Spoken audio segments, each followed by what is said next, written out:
broken down blue collar, a chance to live a dream in Tennessee.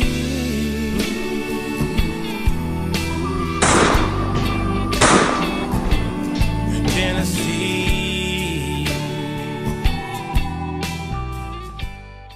Guess what? We're back. Yeah, I figured I could do a walkthrough, show you what some of the stuff that we've been up to. We finally have some kind of connection. We didn't have the internet. We're trying to get back online and show everybody what we've been up to. So stay tuned. I'll be right with you guys.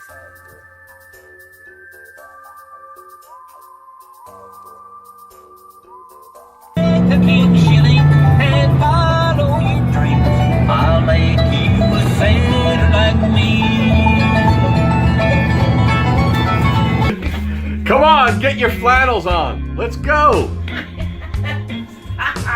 Turn around and say hi to YouTube. All right, so we have another project here.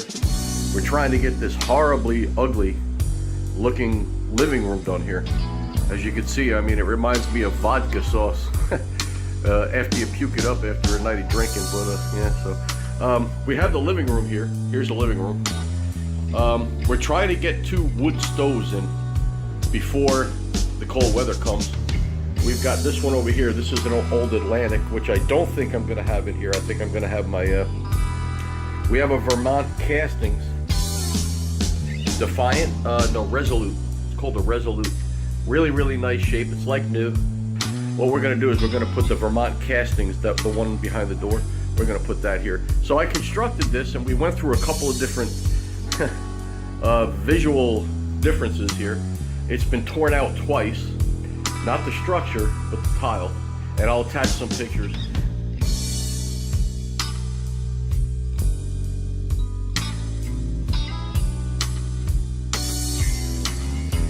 We were trying to go for like the country look, and everything was just not working.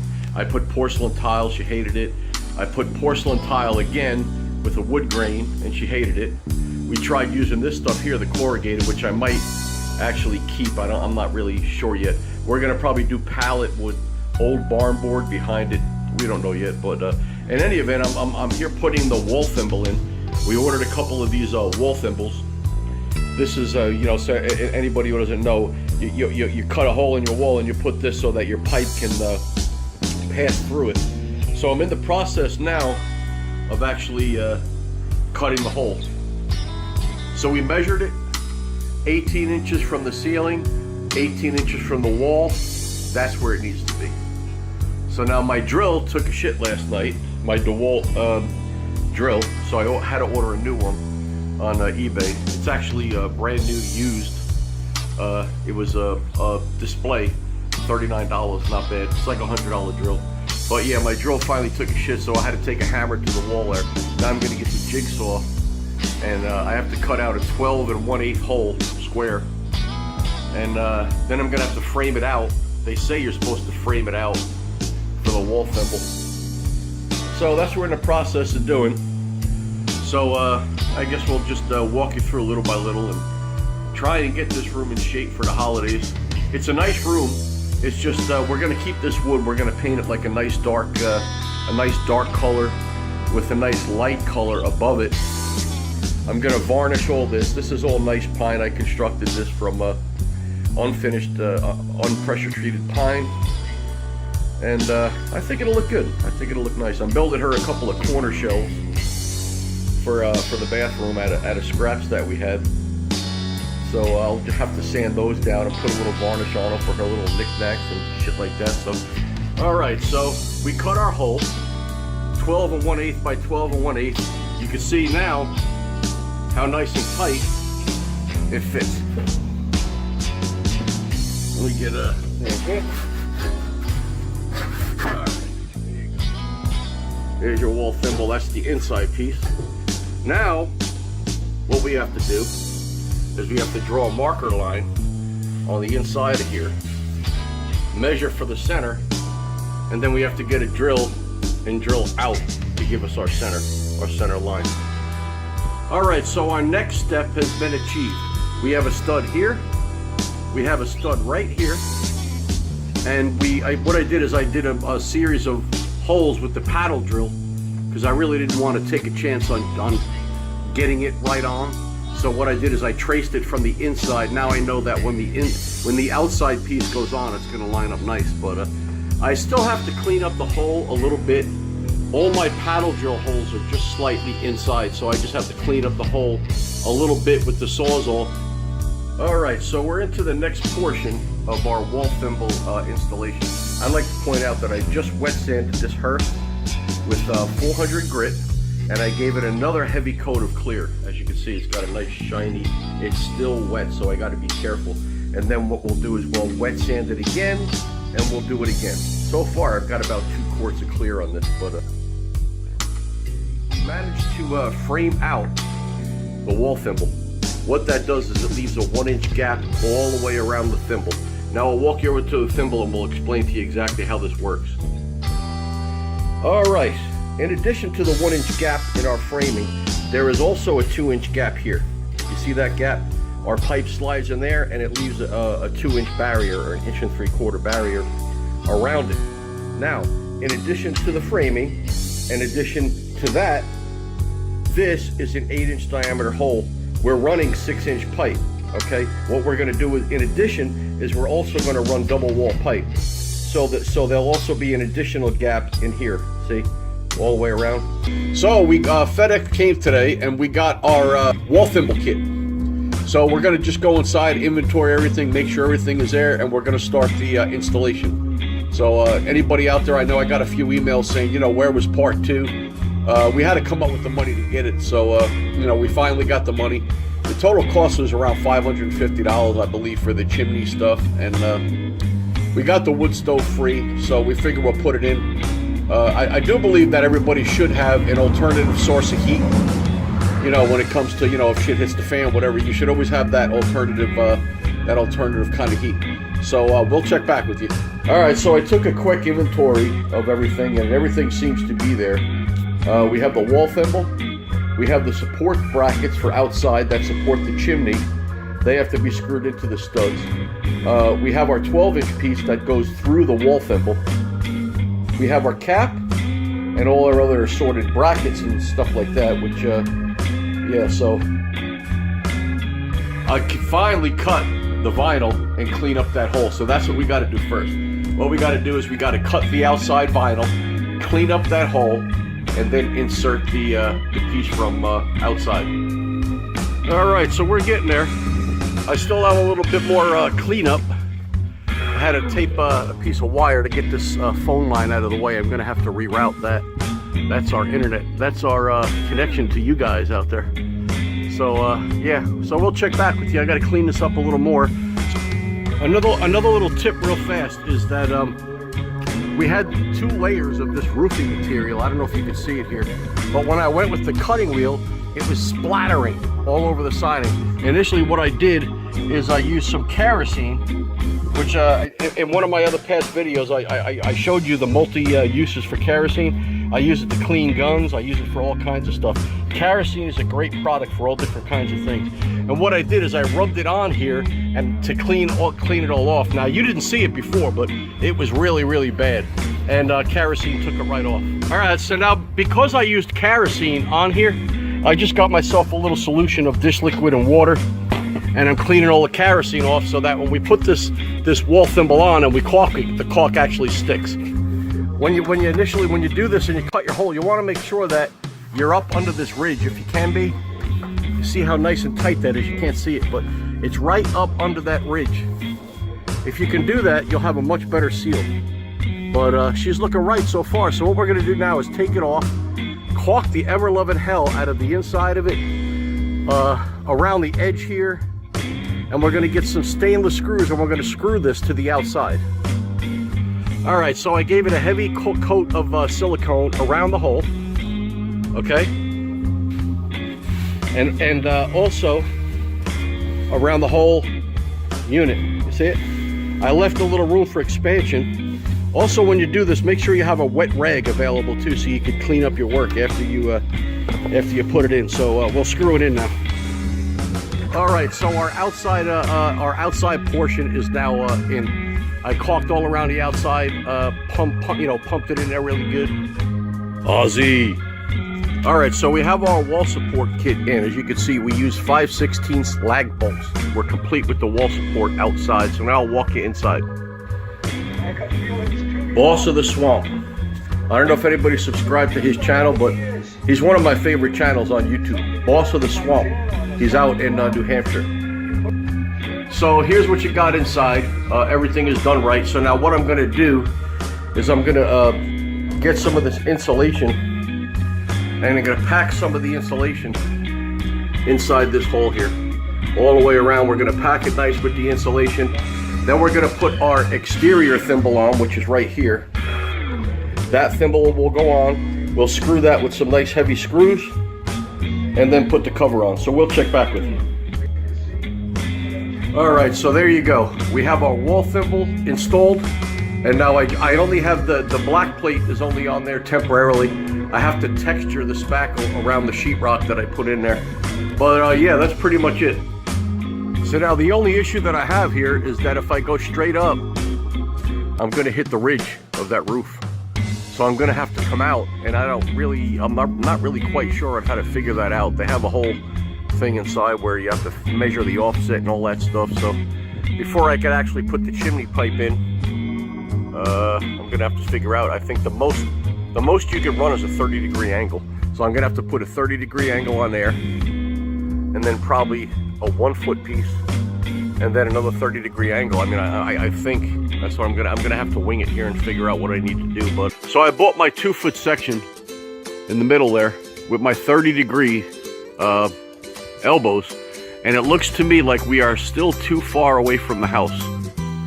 If you look at it that way, it's a good foot from the house. So we're gonna have to run back to Lowe's and get a 1-foot section, and I think a 1-foot section will bring it a lot tighter to the house. So we'll check back with you. Hey guys, so I thought this was funny. I had to report this. This is a few days later. I returned one of these because it was dented to Lowe's. So now it's about 4 days later. We're walking down the aisle here to get the 12-inch piece of pipe. And it's funny, I told him it was all dented, and here it is on the floor. How I know is that that little rip in the box there. So even though they knew it was defective, they put it back on the shelf here with the stovepipe stuff. So I'm anchoring my chimney pipe to the roof here, and I'm using this conduit, this metal conduit here. See what I'm doing? I'm flattening the edge, and I'm cutting a tab into it, and I'm using these hoops that are readily available. These hoops that are readily available, and I'm screwing them like that, screwing them to the stud in the roof. And now what I'm doing is I'm working on the second one, but I dropped the All right, so there you go. I just utilized some household electrical conduit, which is a pretty decent wall. And I utilized that same beam going down the side there because I grabbed it and I know it's there. So I think that'll be enough, though. It seems to be fairly strong. Well, there you go. I don't know if you can see it right now, but it's really windy outside. The trees are blowing. They're blowing pretty good. That tree doesn't budge much, but yeah, so she's right. We got the conduit on one side and the other side, and it's pretty stout. I might say it myself. I got some 6-inch lag bolts in there, so it ain't going nowhere. So we'll check out the side. So here's the side view. Man, it's blowing up pretty good now. I don't know if you can hear the wind or not. Blowing up good. But yeah, so it's anchored pretty good. It's not going anywhere. It's not moving. Right now it's fairly windy, and it looks pretty good. But you can't even see the other strap from the side. But if you go over here, you can see it over here. See it? Yeah, we're pretty good here. We're nice and straight. So now I guess we'll go inside and check out a fire. Light a little fire and see what happens. We got smoke coming out the chimney. It's coming out. So Debbie and I decided to go with corrugated because it looks pretty nice. I've got some strip pine, and I'm doing a one inch's worth of strip pine behind the corrugated as like a heat barrier. So it's a real inexpensive way, and like I said, once I clear coat that, it all matches up and look pretty nice. So we'll check back with you when I get the other side done. All right, so that's what you got. I just got to put a little bit of lacquer on those strips. The strips holding it back, but now we have just over a 1 inch gap behind the corrugated. We got about 1.25 inches because the actual corrugated is offset about 1/4 inch. So. And now we also got river rocks. They're about a 1 inch diameter, multicolored, black, gray, light gray, dark gray. I think it's going to look beautiful when it's all said and done. This is living, folks, over here in West Tennessee.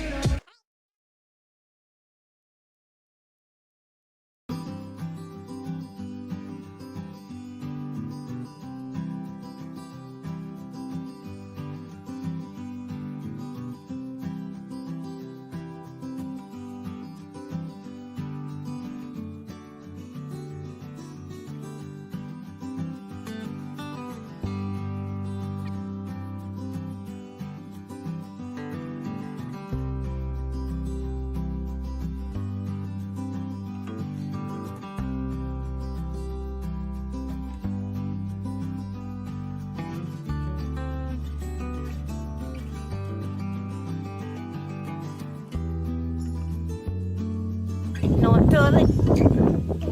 Sitting on the toilet. Sitting on the toilet. Now flush.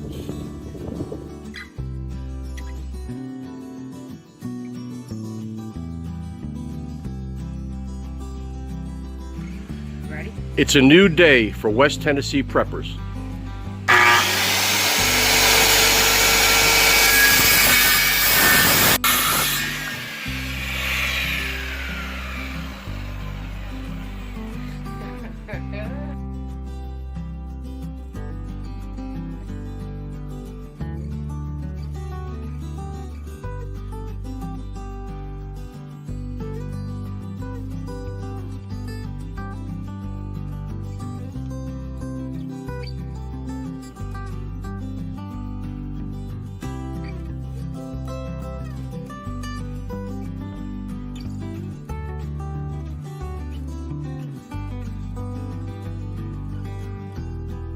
This is our house. See how beautiful it is? You can see the quiet. It's so quiet.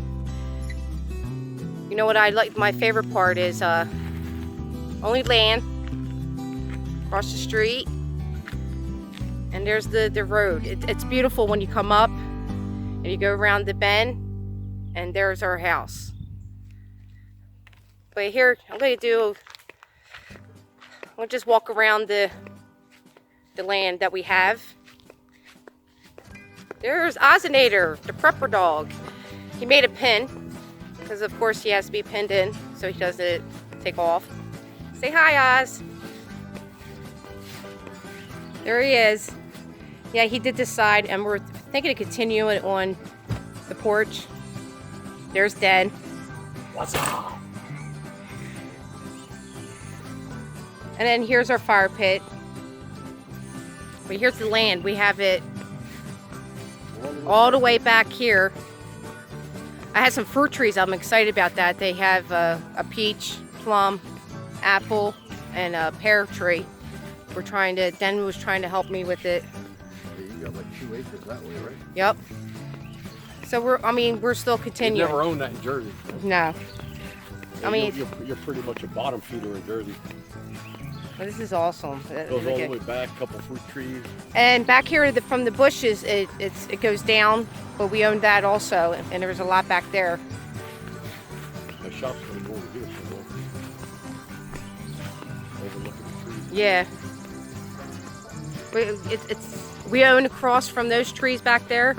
We own back there too, up to the street. But these are the trees, my peach trees, plum. There's the apple tree, and it continues. I never owned so much land. Look at this. Isn't this beautiful?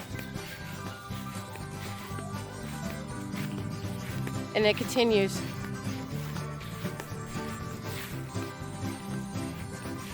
I just want to show you.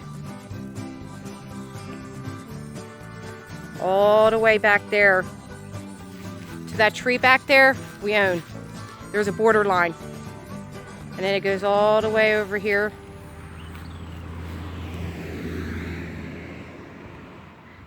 So yeah. And we still have the back of the house. It continues. On the side of the house, on the back of the house. I mean, it's so peaceful. I mean, you hear a couple cars going by, but it's so peaceful here. I enjoy just coming, just waking up in the morning and having my coffee on the porch. I want to show you back here.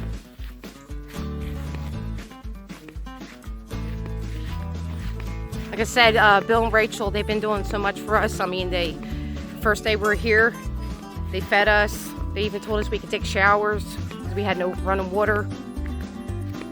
It was rough. I mean, once we got the water,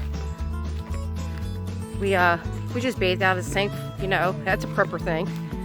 Yeah, and now this is the back of the house. Let's see if I can.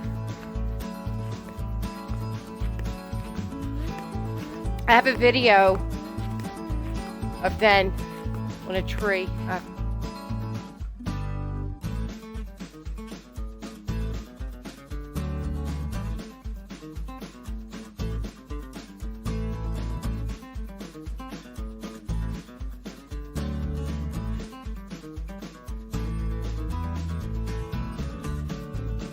Helping them out to get up. We're trying to save this tree.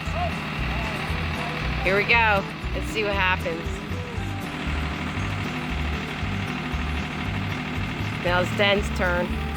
Sorry for the shake. There he goes.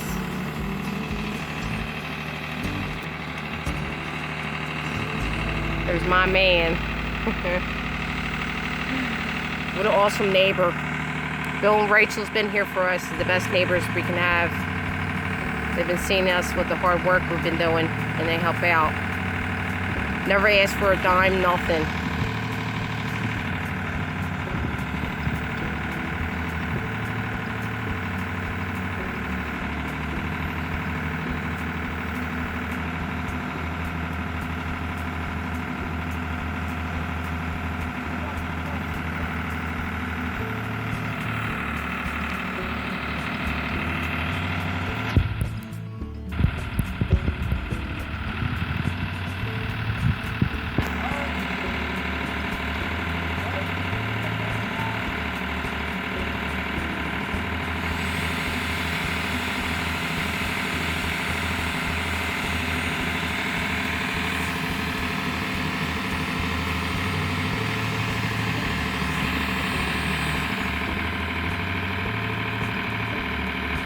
God, my hands are shaking. All right, let me stop this.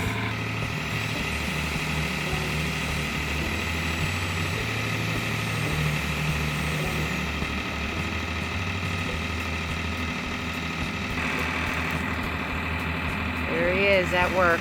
He's been working so hard, I'm telling you.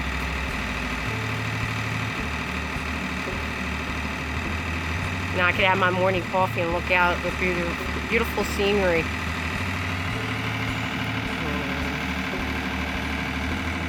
This is the back of the house. We still have to do some work on it. And we own, not over there, but that's the garden I started. And we own over here.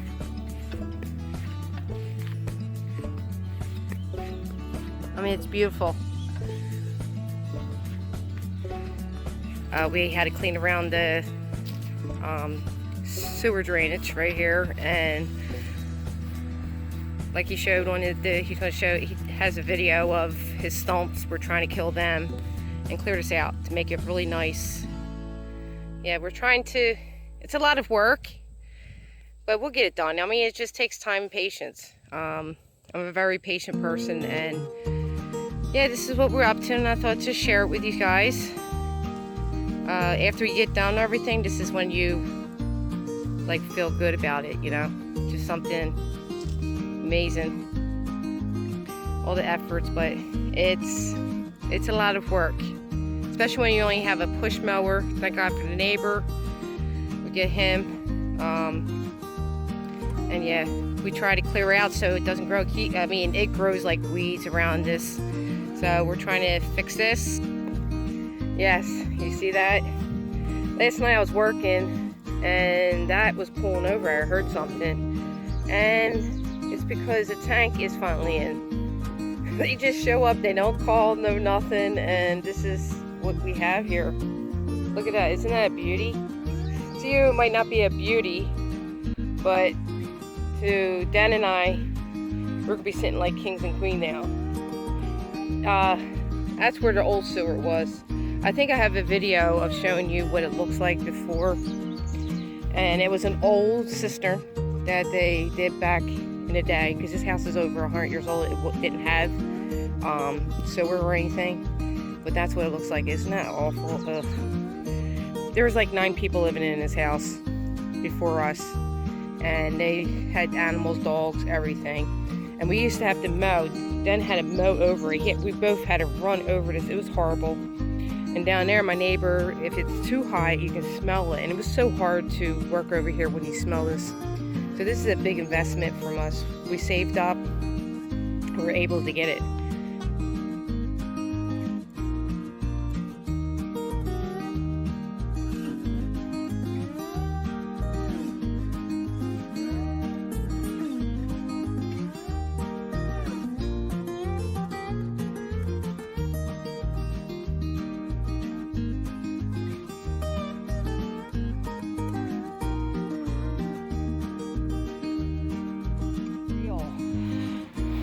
Look at this.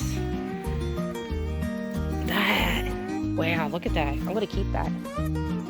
Okay, this is a side view of the house. Ozzy's final resting place. Yeah, I showed them in the beginning of it, showing them. But this is, and I showed them the view, the highway. Now, guys, you can't appreciate it, but the house doesn't look like much. But if you would have came here right when we first got it, it was horrible, man. There was what was that stuff? Oh, that lattice. Oh, it was plastic white. lattice. Plastic lattice all over the place, dirty, filthy. We hand scrubbed the front of the house, painted the poles, scrubbed the gutters. The gutters were dark. The gutters were as green as the roof, right? Moss and mold. And I mean, look at the view. Yeah. yeah, it's a beautiful little house, man. Oh yeah. It's pure country.